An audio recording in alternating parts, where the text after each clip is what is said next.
नमस्ते दोस्तों। आज की कहानी बहुत ही डरावनी और रहस्यमयी है। और सबसे खास बात यह है कि ये कहानी मुझे मेरे एक सब्सक्राइबर ने भेजी है।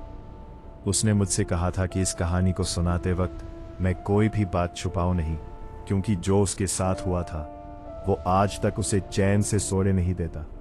इस कहानी का मुख्य किरदार है रोहित, जो हरियाणा के एक छोटे से शहर में रहता था। वो एक कॉलेज स्टूडेंट था और अपने दोस्तों के साथ नई नई जगहों को एक्सप्लोर करना उसे बहुत पसंद था। रोहित स्वभाव से निडर था और उसे डरावनी जगहों पर जाना एक एडवेंचर लगता था। उसके साथ उसके 4 दोस्त थे। अंकित, जो हर बात में मजाक ढूंढ लेता था। सुमित, जो थोड़ा डरपोक था लेकिन दोस्तों के साथ होने की वजह से हर जगह चला जाता था। राहुल, जो शांत रहता था और हर चीज को ध्यान से देखता था। और दीपक, जो सबसे ज्यादा जिद्दी और डेयरिंग था। ये पांचों दोस्त अक्सर साथ बैठकर नई नई जगहों के बारे में बातें करते थे। और एक दिन उनकी बातों में एक ऐसी जगह का जिक्र हुआ जिसने उनकी जिंदगी हमेशा के लिए बदल दी। शहर के बाहर एक पुराना बंद पड़ा अस्पताल, जिसे लोग भूतिया अस्पताल कहते थे।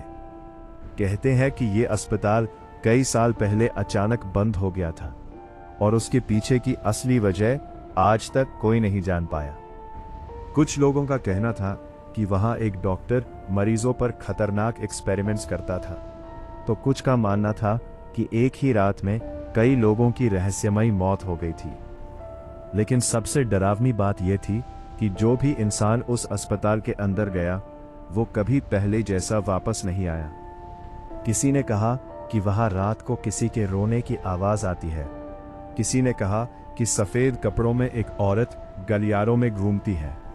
और कुछ लोगों ने तो ये तक कहा कि वहां आज भी मरीजों की चीखें गूंजती हैं। पहले तो रोहित और उसके दोस्तों ने इन बातों को मजाक में लिया, लेकिन धीरे धीरे यही मजाक उनकी क्यूरियोसिटी में बदल गया। और क्यूरियोसिटी ने उन्हें एक ऐसा फैसला लेने पर मजबूर कर दिया जो उन्हें नहीं लेना चाहिए था। एक शाम जब सूरज ढल रहा था और आसमान लाल हो चुका था, वो पांचों दोस्त अपनी बाइक लेकर उस अस्पताल की तरफ निकल पड़े। रास्ता सुनसान था, चारों तरफ जंगल और अजीब सी खामोशी थी, जैसे उस जगह के पास जाते ही दुनिया की सारी आवाजें खत्म हो गई हो। कुछ देर बाद वो उस अस्पताल के सामने खड़े थे। एक बड़ा टूटा फूटा बिल्डिंग जिसकी खिड़कियां टूटी हुई थीं, दीवारों पर काई जमी थी और दरवाजा आधा खुला था, जैसे कोई उन्हें अंदर आने का इंतजार कर रहा हो। रोहित ने जैसे ही अंदर कदम रखा, एक ठंडी हवा का झोंका उसके शरीर से टकराया और उसी पल उसे ऐसा लगा जैसे कोई उसे घूर रहा हो। लेकिन वहां कोई नहीं था, या शायद कोई था जो दिखाई नहीं दे रहा था। तभी अचानक पीछे का दरवाजा अपने आप बंद हो गया और ऊपर की मंजिल से किसी के जोर से चीखने की आवाज आई। एक ऐसी चीख जिसने पांचों दोस्तों के दिल दहला दिए। उन्होंने एक दूसरे की तरफ देखा। अब वापस जाने का कोई रास्ता नहीं था और यहीं से शुरू होती है उनकी असली कहानी। तो चलिए शुरू करते हैं इस डरावनी कहानी को। रोहित और उसके दोस्तों के सामने अब सिर्फ एक ही रास्ता बचा था, आगे बढ़ना। क्योंकि जैसे ही उन्होंने पीछे मुड़कर दरवाजा खोलने की कोशिश की, वो दरवाजा पूरी ताकत लगाने के बावजूद नहीं खुला, जैसे किसी अनदेखी ताकत ने उसे जकड़ लिया हो। सुमित की सांसें तेज हो चुकी थी, उसका गला सूख रहा था और उसने डरते हुए कहा, भाई मुझे सही नहीं लग रहा, ये जगह ठीक नहीं है। लेकिन दीपक, जो हमेशा से सबसे ज्यादा जिद्दी था, उसने धीरे से कहा, अब आए हैं तो देखे बिना नहीं जाएंगे। उसकी आवाज में हिम्मत थी, लेकिन आंखों में छुपा डर साफ दिख रहा था। रोहित चुप था, पर उसे बार बार ऐसा महसूस हो रहा था जैसे कोई अंधेरे में खड़ा होकर उन्हें देख रहा हो, जैसे वो लोग इस अस्पताल में अकेले नहीं थे। अस्पताल के अंदर का माहौल अजीब था। दीवारों का रंग उखड़ा हुआ, जगह जगह काले पुराने धब्बे, छत से लटकते जाले और हर कदम पर चरर चरर करती फर्श, जो सन्नाटे को और भी डरावना बना रही थी।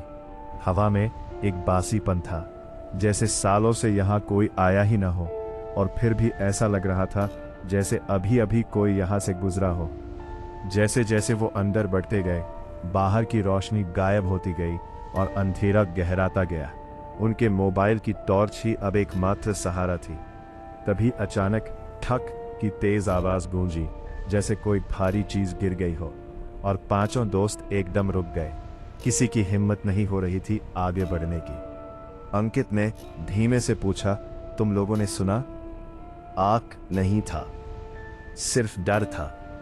फिर वही आवाज दोबारा आई, इस बार और करीब से, घ घ, जैसे कोई चीज जमीन पर घसीटी जा रही हो। सुमित ने डर के मारे रोहित का हाथ पकड़ लिया, भाई चल यहां से। लेकिन दीपक ने उसे चुप रहने का इशारा किया और धीरे धीरे उस आवाज की तरफ बढ़ने लगा। वो आवाज एक कमरे के अंदर से आ रही थी। दरवाजा आधा खुला था और अंदर गहरा अंधेरा था। रोहित ने मोबाइल की रोशनी उस तरफ डाली। दीपक ने दरवाजा धक्का दिया। ची की आवाज के साथ वो खुला, जैसे बहुत सालों बाद उसे खोला गया हो। जैसे ही वो अंदर गए, एक ठंडी हवा का झोंका आया और सबके शरीर में सिहरन दौड़ गई। कमरे के बीचों बीच एक पुराना स्ट्रेचर पड़ा था। उसके पहिए जंग खा चुके थे और उस पर एक शरीर जैसा कुछ सफेद चादर से ढका हुआ पड़ा था। लेकिन सबसे डरावनी बात यह थी कि वो चादर हल्की हल्की हिल रही थी, जैसे उसके अंदर कुछ सांस ले रहा हो। सुमित तुरंत पीछे हट गया। भाई, ये ठीक नहीं है। उसकी आवाज कांप रही थी, लेकिन दीपक धीरे धीरे आगे बढ़ता गया, जैसे कोई अदृश्य ताकत उसे खींच रही हो। रोहित ने दीवारों पर अजीब निशान देखे, खरोचे, खिसाव, जैसे किसी ने बार बार बाहर निकलने की कोशिश की हो। तभी टप टप की आवाज गूंजने लगी, जैसे कहीं से पानी गिर रहा हो, लेकिन कमरे में पानी था ही नहीं। दीपक अब स्ट्रेचर के बिल्कुल पास था। उसने कांपते हाथ से चादर को पकड़ा। बाकी चारों दोस्त पीछे खड़े सांस रोके उसे देख रहे थे। जैसे ही उसने चादर को थोड़ा सा उठाया, वो अपने आप तेजी से हिलने लगी। कमरा अचानक बहुत ठंडा हो गया। मोबाइल की रोशनी झिलमिलाने लगी और अगले ही पल दीपक ने पूरी चादर खींच दी। टीचर पर पड़ा शरीर अजीब तरह से बिगड़ा हुआ था। आंखें पूरी खुली हुई थीं और वो सीधा दीपक को देख रहा था। उसकी आंखों में एक डरावना खालीपन था, जैसे अंदर कुछ भी नहीं बचा हो, लेकिन फिर भी वो देख रहा था। तभी उसकी उंगलियां हल्की हल्की हिलने लगी। उसका सिर धीरे धीरे उठने लगा और अचानक उसने अपनी गर्दन घुमाकर सीधे रोहित की तरफ देखा और बहुत धीमी टूटी हुई आवाज में बोला, तुम यहां क्यों आए हो? उस आवाज में कुछ ऐसा था जो बिल्कुल इंसानी नहीं था, और उसी पल कमरे का दरवाजा अपने आप जोर से बंद हो गया। अब पांचों दोस्त उस कमरे के अंदर फंस चुके थे और वो चीज पूरी तरह जाग चुकी थी। अर्च बार बार बंद होने लगी और टिक टिक की आवाज पूरे कमरे में गूंजने लगी, जैसे कहीं कोई घड़ी चल रही हो, लेकिन वहां कोई घड़ी नहीं थी। अचानक वो चीज स्ट्रेचर से नीचे उतर गई। धड़, उसके पैर जमीन पर पड़े, लेकिन उसकी आवाज बहुत भारी थी, जैसे वो इंसान नहीं बल्कि कुछ और हो। अब वो धीरे धीरे उनकी तरफ बढ़ने लगी। हर कदम के साथ फर्श चरर की आवाज कर रहा था, लेकिन उसकी चाल बहुत असामान्य थी, जैसे वो चल नहीं रही बल्कि खींची जा रही हो। सुमित अब पूरी तरह टूट चुका था। भाई, ये हमें मार देगा। वो रोने लगा, लेकिन तभी राहुल ने उसका हाथ पकड़कर धीरे से कहा, चुप रह, आवाज मत कर। उसकी नजरें उस चीज पर टिकी थी, जैसे वो कुछ समझने की कोशिश कर रहा हो। तभी अचानक वो चीज रुक गई। उसने धीरे धीरे अपना सिर ऊपर उठाया और उसके चेहरे पर एक अजीब सी मुस्कान फैल गई। फिर उसने अपनी उंगली उठाकर दीवार की तरफ इशारा किया। सबकी नजरें धीरे धीरे उस दिशा में गई और जो उन्होंने देखा वो पहले वहां नहीं था। दीवार पर धूल और गंदगी के बीच खुद खुद शब्द उभर रहे थे। जैसे कोई अदृश्य हाथ लिख रहा हो, यहां से कोई नहीं जाता।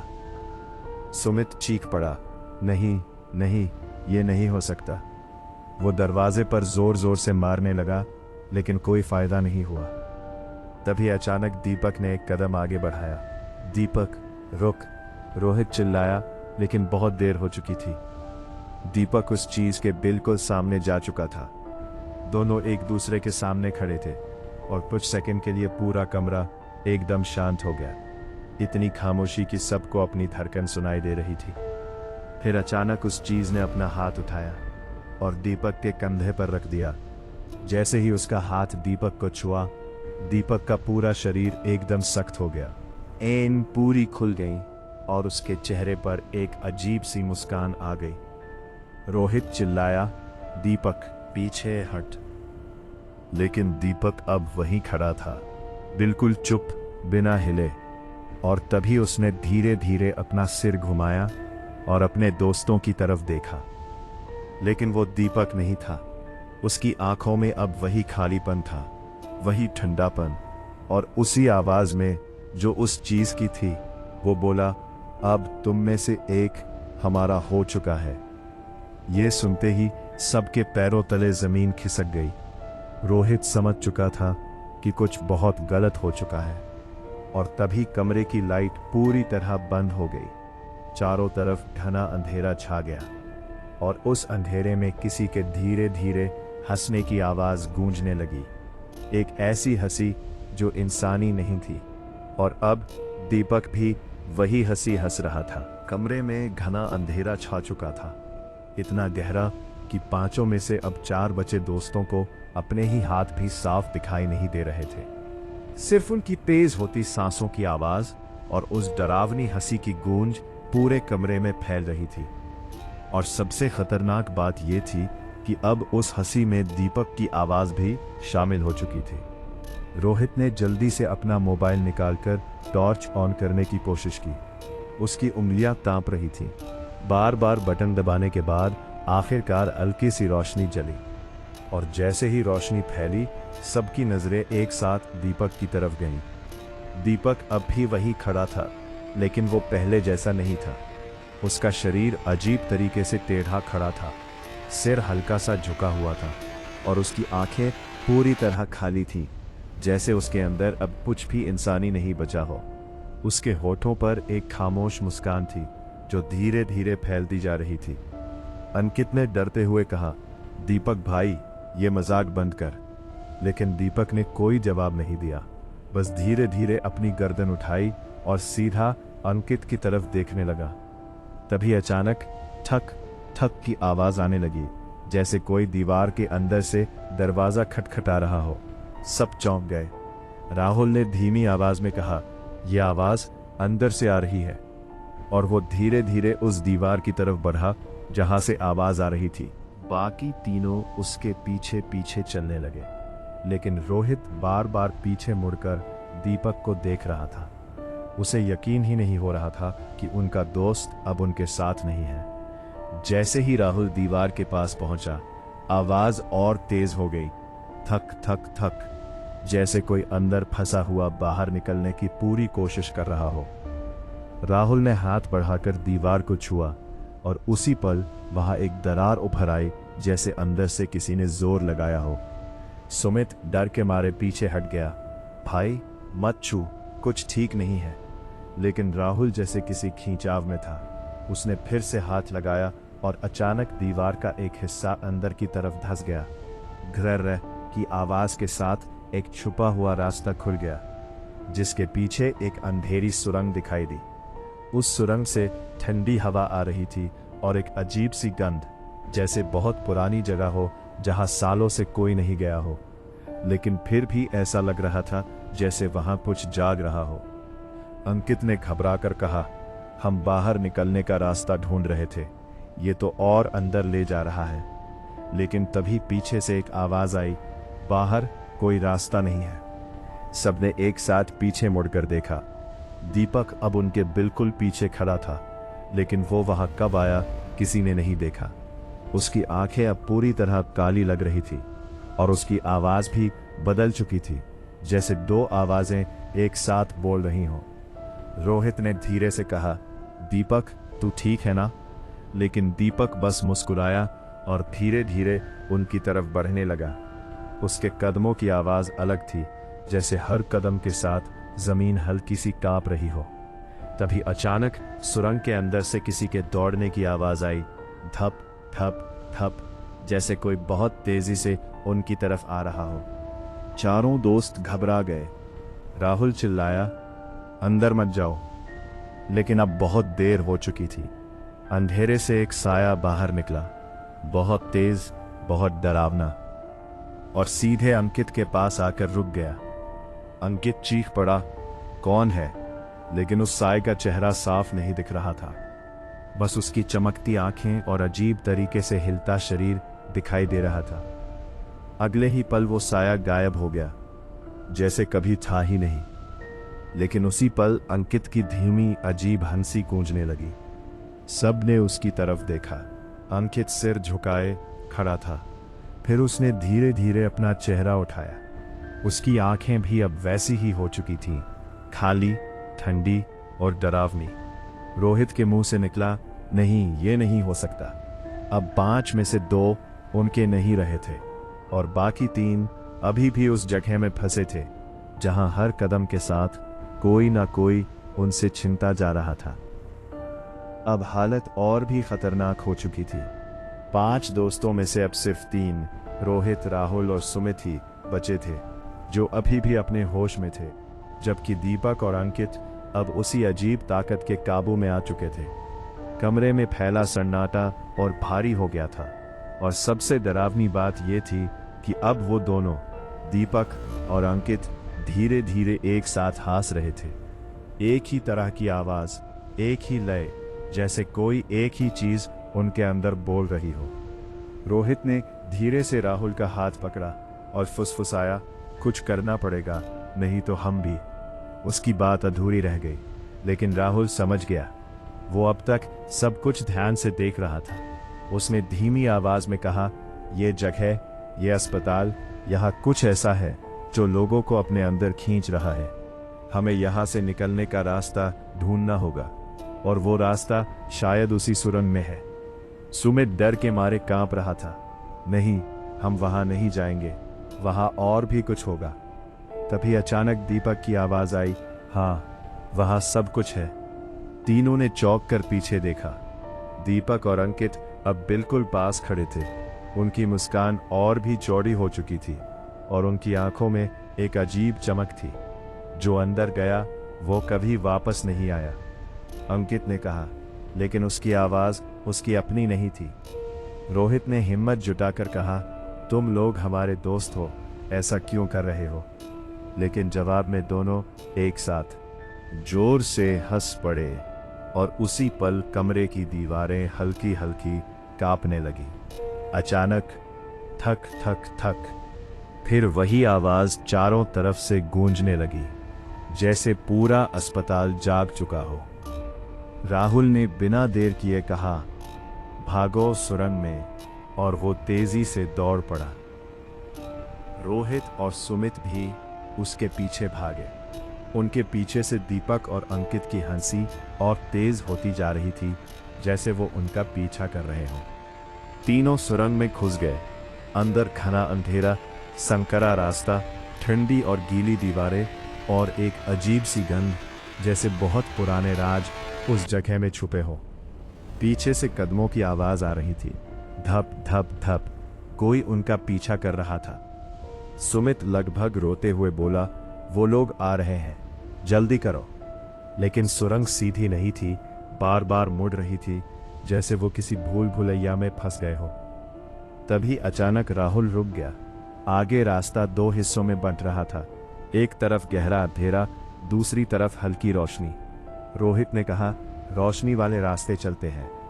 लेकिन राहुल ने सिर हिलाया, नहीं, ये जगह हमें धोखा दे रही है, आसान रास्ता सही नहीं होता। पीछे से कदमों की आवाज और तेज हो रही थी। अब सोचने का वक्त नहीं था। तीनों ने अंधेरे वाले रास्ते को चुना और दौड़ पड़े। जैसे जैसे वो अंदर गए, सुरंग और ठंडी होती गई, और दीवारों पर अजीब निशान दिखने लगे, खरोंचे, घिसाव, जैसे किसी ने बार बार वहां से निकलने की कोशिश की हो। फिर दीवार पर कुछ लिखा दिखा। राहुल ने मोबाइल की रोशनी डाली और पढ़ते ही तीनों के रोंगटे खड़े हो गए। यहां से निकलने का रास्ता मौत के पार है। सुमित चिल्लाया, इसका मतलब क्या है? लेकिन उसी पल पीछे से दो परछाइयां तेजी से उनकी तरफ बढ़ती दिखी। दीपक और अंकित, अब पहले से भी ज्यादा डरावने। उनकी चाल इंसानों जैसी नहीं, जैसे वो जमीन पर फिसलते हुए आ रहे हो। रोहित चिल्लाया, भागो, और तीनों पूरी ताकत से आगे दौड़ पड़े। तभी अचानक सुरंग खत्म हो गई और वो एक बड़े कमरे में पहुंच गए। पुराना ऑपरेशन थिएटर, टूटा फूटा, बीच में एक बड़ा टेबल और चारों तरफ अजीब मशीनें जो अपने आप चालू होने लगी। टिक टिक टिक की आवाज गूंजने लगी। अचानक टेबल पर पड़ा कपड़ा अपने आप गिरा और नीचे एक पुरानी डायरी दिखाई दी जिस पर लिखा था, डॉक्टर आर्यन, अंतिम प्रयोग। राहुल ने कांपते हाथों से डायरी उठाई। जैसे ही उसने पहला पन्ना खोला, पूरे कमरे की लाइट एक साथ जल उठी। पीछे से दरवाजा अपने आप बंद हो गया और एक आवाज गूंजी, तुमने सही जगह ढूंढ ली है। तीनों ने धीरे धीरे पीछे मुड़कर देखा और जो सामने खड़ा था वो इंसान नहीं था, लेकिन कभी वो इंसान रहा होगा। रोहित, राहुल और सुमित के चारों तरफ अब घना अंधेरा फैल चुका था, इतना गहरा कि उन्हें अपने ही हाथ दिखाई नहीं दे रहे थे। लेकिन उस अंधेरे में भी उन्हें साफ महसूस हो रहा था कि वो अकेले नहीं है। उनके चारों तरफ कोई है, बहुत सारे, जिनकी सांसों की आवाज अब धीरे धीरे सुनाई देने लगी थी। रोहित ने कांपते हुए मोबाइल की टॉर्च जलाने की कोशिश की। 2-3 बार फेल होने के बाद आखिरकार हल्की सी रोशनी जली और जैसे ही रोशनी फैली, तीनों की सांसें अटक गईं। कमरे के चारों कोनों में परछाइयां खड़ी थीं, बिल्कुल स्थिर, लेकिन उनकी आंखें चमक रही थीं और वो सब एक साथ उन्हें घूर रही थीं। सुमित डर के मारे रो पड़ा। ये कितने हैं? लेकिन किसी के पास जवाब नहीं था, क्योंकि हर बार जब रोहित टॉर्च घुमाता, परछाइयों की संख्या बढ़ती हुई लगती, जैसे वो दीवारों से निकलकर आ रही हो। तभी अचानक वही भारी आवाज फिर से गूंजी, ये सब मेरे असफल प्रयोग हैं। तीनों ने एक साथ उस दिशा में देखा। वो आकृति जो खुद को इस जगह का निर्माता बता रही थी, अब फिर से उनके सामने खड़ी थी और इस बार उसका चेहरा थोड़ा साफ दिख रहा था। उसकी आंखों के नीचे गहरे काले निशान थे, चेहरा अजीब तरीके से खींचा हुआ और उसकी मुस्कान बहुत ही डरावनी।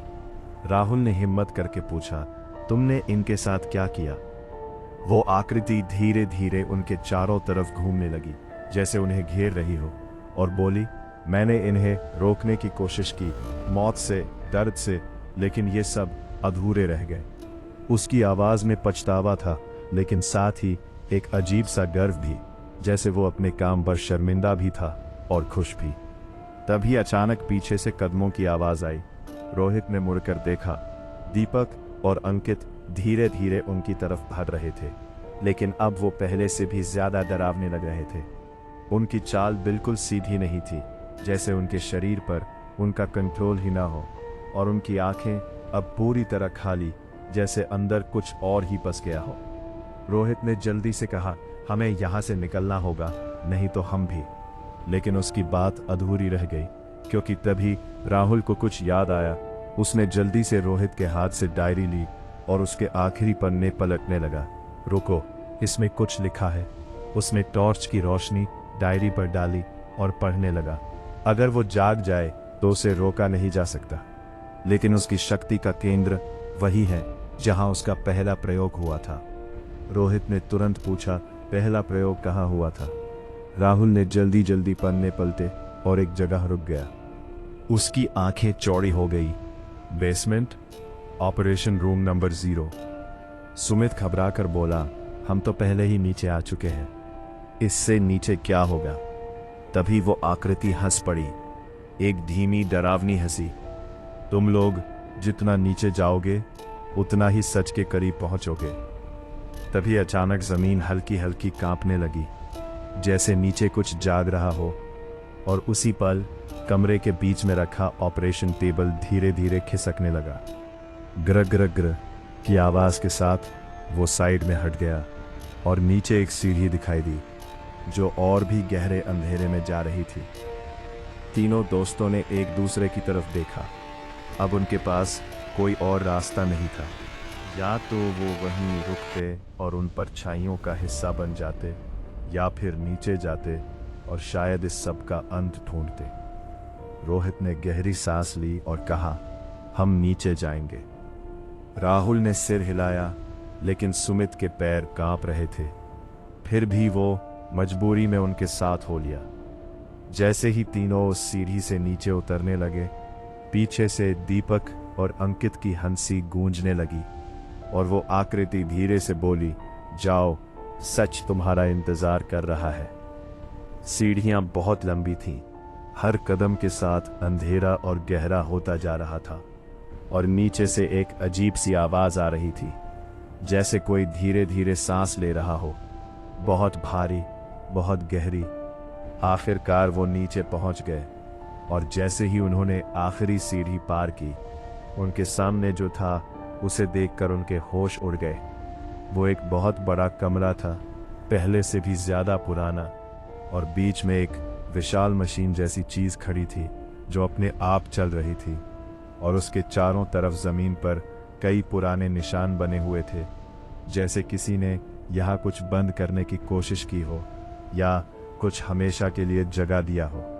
और तभी उस मशीन के अंदर से धीरे धीरे कोई हरकत हुई। उस विशाल मशीन के अंदर हल्की हल्की हरकत होते ही रोहित, राहुल और सुमित तीनों वहीं जड़ हो गए, जैसे उनके शरीर ने आगे बढ़ने से इनकार कर दिया हो। कमरे में एक अजीब सी गूंज थी, हम, जैसे कोई भारी चीज लगातार चल रही हो। लेकिन उस आवाज के पीछे एक और आवाज छुपी हुई थी, धीमी और गहरी, जैसे कोई बहुत समय बाद सांस ले रहा हो। रोहित ने डरते हुए कहा, ये क्या है? लेकिन किसी के पास जवाब नहीं था। मशीन के चारों तरफ अजीब चिन्ह बने हुए थे, गोल आकृतियां, बीच में अनजान निशान, जैसे कोई रहस्यमयी भाषा हो। राहुल धीरे धीरे आगे बढ़ा, हर चीज को ध्यान से देखते हुए, और बोला, ये कोई सामान्य मशीन नहीं है, ये कुछ पकड़ कर रखने के लिए बनाई गई है। सुमित कांपते हुए बोला, मतलब इसके अंदर कुछ बंद है? राहुल ने बस हल्का सा सिर हिला दिया। तभी अचानक मशीन के अंदर से थक की आवाज आई। तीनों एकदम पीछे हट गए। फिर थक थक थक, जैसे अंदर कोई बाहर निकलने की कोशिश कर रहा हो। सुमित घबरा कर चिल्लाया, भाई ये बाहर आ जाएगा। लेकिन तभी रोहित की नजर पास पड़ी एक टूटी टेबल पर गई, जहां कुछ पुराने कागज और एक रिकॉर्डिंग डिवाइस पड़ा था, जिसकी लाल लाइट अब भी जल रही थी। रोहित ने उसे उठाकर प्ले किया और एक टूटी फूटी आवाज गूंजी, ये मेरा आखिरी संदेश है। अगर कोई इसे सुन रहा है तो समझ लो मैंने बहुत बड़ी गलती कर दी है। तीनों चुपचाप सुनते रहे। मैंने सोचा था मैं इंसान को दर्द और अंत से बचा सकता हूं, लेकिन मैंने जो बनाया वो इंसान नहीं था, वो कुछ और था। वो सिर्फ शरीर नहीं चाहता, वो आत्मा चाहता है। सुमित के हाथ कांपने लगे। आत्मा? राहुल की नजर मशीन पर जमी थी। आवाज आगे बोली, मैंने उसे इस मशीन में कैद किया, लेकिन वो कमजोर नहीं हो रहा, वो और ताकतवर होता जा रहा है, हर उस इंसान से जो इस अस्पताल में आता है। रोहित घबरा कर बोला, मतलब दीपक और अंकित? राहुल ने तुरंत कहा, हाँ, वो उसी का हिस्सा बन गए हैं। रिकॉर्डिंग और भारी हो गई। अगर इसे रोकना है तो इस मशीन को बंद करना होगा। लेकिन सावधान, जैसे ही ये बंद होगी वो आजाद हो जाएगा। तीनों एकदम चुप हो गए। अब उनके सामने सिर्फ दो रास्ते थे, या तो मशीन को चलते रहने दें और धीरे धीरे सब कुछ खत्म होते देखें, या उसे बंद करें और उस चीज का सामना करें जो इसके अंदर कैद है। तभी अचानक मशीन जोर जोर से कांपने लगी, थड़ थड़ थड़, जैसे वो अब खुद को रोक नहीं पा रही हो। सुमित चिल्लाया, ये खुद ही बाहर आ जाएगा। रोहित ने तुरंत कहा, हमें इसे बंद करना होगा अभी। राहुल मशीन के पास गया। उसने लीवर और टूटे हिस्सों के बीच एक बड़ा स्विच देखा जो अभी भी काम कर सकता था। उसने रोहित की तरफ देखा। जैसे ही मैं इसे बंद करूंगा, जो भी इसके अंदर है वो बाहर आ जाएगा। रोहित ने गहरी सांस लेकर कहा, हम साथ हैं। सुमित पीछे खड़ा कांप रहा था, लेकिन उसने भी हिम्मत करके कहा, जो होगा साथ में होगा। मशीन अब और जोर से कांप रही थी। आवाज अब चीख जैसी लग रही थी। आ। राहुल ने कांपते हाथों से स्विच पकड़ा। कमरे की लाइट बार बार जल बुझ रही थी और उसी पल पीछे से जानी पहचानी हंसी गूंजी। दीपक और अंकित फिर से आ चुके थे और इस बार वो अकेले नहीं थे। उनके पीछे कई परछाइयां खड़ी थीं। सबकी नजर उसी मशीन पर थी और राहुल पर। राहुल ने आंखें बंद की और पूरी ताकत से स्विच नीचे दबा दिया। थक। जैसे ही मशीन बंद हुई, पूरा कमरा एकदम शांत हो गया। एक पल के लिए सब कुछ थम गया और फिर मशीन के अंदर से धीरे धीरे कुछ बाहर निकलने लगा। कुछ ऐसा जिसे देखकर तीनों की सांसें रुक गई। मशीन बंद होते ही जो सन्नाटा छाया वो पहले से भी ज्यादा डरावना था, जैसे पूरी जगह एक पल के लिए थम गई हो। लेकिन ये शांति सिर्फ कुछ सेकंड की थी, क्योंकि अगले ही पल मशीन के अंदर से एक लंबी गहरी सांस लेने की आवाज गूंजी। हा आ। और उसके साथ ही कमरे की हवा अचानक भारी हो गई। इतनी भारी कि रोहित, राहुल और सुमित को सांस लेना मुश्किल होने लगा। तीनों की नजर उसी मशीन पर जमी थी, जिसके अंदर से अब धीरे धीरे काला धुंध जैसा कुछ बाहर निकल रहा था। कोई ठोस रूप नहीं, लेकिन फिर भी उसका आकार बनता जा रहा था, जैसे कोई अदृश्य शरीर धीरे धीरे सामने आ रहा हो। सुमित डरकर पीछे हट गया। ये क्या है? उसकी आवाज में अब सिर्फ डर नहीं, बल्कि टूटती हिम्मत भी थी। राहुल ने ध्यान से देखा और धीमी आवाज में कहा, यही है वही चीज जिसे डॉक्टर ने कैद किया था। रोहित का दिल जोर जोर से धड़क रहा था, लेकिन उसने खुद को संभालते हुए कहा, अगर ये पूरी तरह बाहर आ गया तो सब खत्म। उसकी बात पूरी भी नहीं हुई थी कि वो काला धुंध अचानक फैल गया और पूरे कमरे में छा गया। अब अंधेरा इतना गहरा हो गया कि मोबाइल की टॉर्च भी बेकार हो चुकी थी। उन्हें सिर्फ एहसास हो रहा था कि वो चीज अब हर जगह है, उनके चारों तरफ, बहुत करीब। तभी एक फुसफुसाती आवाज गूंजी, तुमने मुझे आजाद कर दिया। और वो आवाज किसी एक जगह से नहीं, बल्कि हर तरफ से आ रही थी, जैसे वो चीज हर कोने में मौजूद हो। रोहित ने हिम्मत करके कहा, हमने तुम्हें रोकने के लिए ये किया। कुछ पल खामोशी रही, फिर एक धीमी खतरनाक हंसी सुनाई दी। रोकने के लिए? तुमने मुझे और ताकतवर बना दिया। तभी वो धुंध एक जगह इकट्ठा होने लगी और धीरे धीरे एक ऊंची अजीब आकृति बनने लगी, जिसका कोई साफ चेहरा नहीं था, लेकिन उसकी चमकती आंखें सीधे उन तीनों को घूर रही थी। पीछे खड़े दीपक, अंकित और बाकी परछाइयां अब बिल्कुल शांत हो गए थे, जैसे वो सब उसी के आज्ञा का इंतजार कर रहे हों। राहुल ने धीरे से कहा, हमें कुछ करना होगा। लेकिन तभी वो आकृति अचानक उनके बिल्कुल सामने आ गई, इतनी तेजी से कि कोई समझ ही नहीं पाया। उसने हाथ उठाया और हवा में घुमाया, और उसी पल रोहित जमीन पर गिर पड़ा, जैसे किसी अदृश्य ताकत ने उसे जोर से धक्का दिया हो। सुमित चीख पड़ा, रोहित! लेकिन वो खुद भी संभल नहीं पाया, जैसे कोई उसे पीछे खींच रहा हो।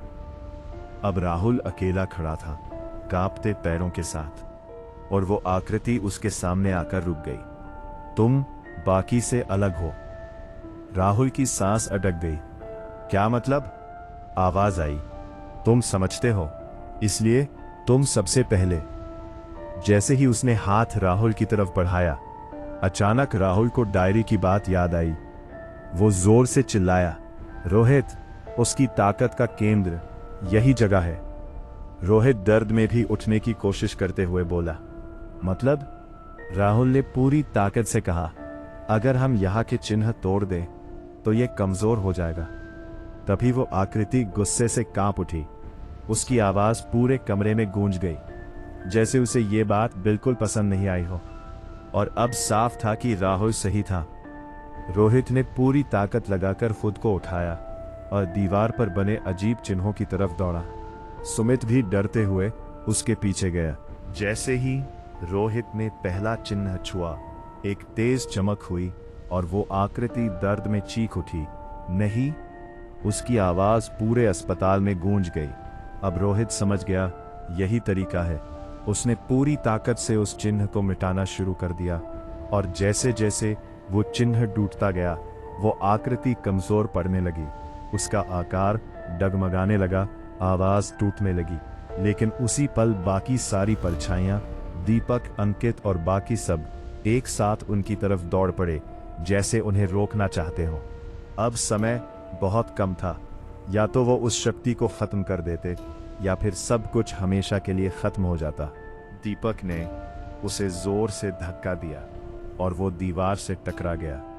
अब एक तरफ वो काली ताकत थी और दूसरी तरफ उनके अपने दोस्त जो दुश्मन बन चुके थे। रोहित ने बिना रुके तीसरा चिन्ह तोड़ना शुरू किया। उसकी सांसें तेज हो चुकी थीं, हाथ कांप रहे थे, लेकिन उसके अंदर अब डर से ज्यादा गुस्सा था। हम यहां से जिंदा निकलेंगे। तब वो आकृति तेजी से उसकी तरफ बढ़ी, लेकिन बीच में ही रुक गई, जैसे कोई अदृश्य दीवार उसे रोक रही हो, क्योंकि हर टूटते चिन्ह के साथ उसकी ताकत कम हो रही थी। सुमित ने चौथा चिन्ह पकड़ा। आंखों से आंसू बह रहे थे, फिर भी उसने पूरी ताकत लगा दी। जैसे ही वो चिन्ह टूटा, पूरे कमरे में एक तेज झटका सा लगा और दीपक व अंकित दोनों एक पल के लिए रुक गए, जैसे उनके अंदर कुछ लड़ रहा हो। उनकी आंखों में एक पल के लिए उनकी असली पहचान लौट आई। दीपक ने मुश्किल से कहा, रोहित, जल्दी। और फिर वो फिर से उसी हालत में चला गया। अब आखिरी चिन्ह बचा था। पूरा कमरा बेकाबू होकर कांप रहा था। छत से धूल गिर रही थी, मशीन के टूटे हिस्से हिल रहे थे और वो काली आकृति बार बार उनकी तरफ बढ़ने की कोशिश कर रही थी, लेकिन हर बार जैसे कोई उसे पीछे खींच लेता। रोहित धीरे धीरे आखिरी चिन्ह के पास पहुंचा। उसका दिल इतनी तेज धड़क रहा था कि उसे अपनी आवाज तक सुनाई नहीं दे रही थी। उसने हाथ बढ़ाया ही था कि अचानक दीपक उसके सामने आ गया। इस बार उसकी आंखों में गुस्सा नहीं बल्कि दर्द था, जैसे वो अंदर से लड़ रहा हो। उसने धीमी आवाज में कहा, मत करो, अगर ये टूटा तो वो सबको साथ ले जाएगा। रोहित एक पल के लिए रुक गया। उसके सामने उसका दोस्त था जिसे वो बचाना चाहता था, लेकिन पीछे वो डरावनी ताकत थी जो सब खत्म कर सकती थी। राहुल ने पीछे से चिल्लाया, रोहित, ये हमें रोकने की चाल है, मत रोक। सुमित रोते हुए बोला, कर दे भाई, नहीं तो हम सब खत्म हो जाएंगे। रोहित की आंखों में आंसू आ गए। उसने आखिरी बार दीपक की तरफ देखा और फिर पूरी ताकत से आखिरी चिन्ह तोड़ दिया। जैसे ही चिन्ह टूटा, एक जोरदार धमाका हुआ। पूरा कमरा सफेद रोशनी से भर गया और वो काली आकृति एक भयानक चीख के साथ टूटने लगी। उसका शरीर हवा में बिखरने लगा और उसके साथ बाकी सारी परछाइयां भी खत्म होने लगी। लेकिन उसी पल रोहित ने देखा, दीपक और अंकित धीरे धीरे जमीन पर गिर रहे थे। उनकी आंखें बंद हो रही थीं, जैसे उनकी सारी ताकत खत्म हो चुकी हो।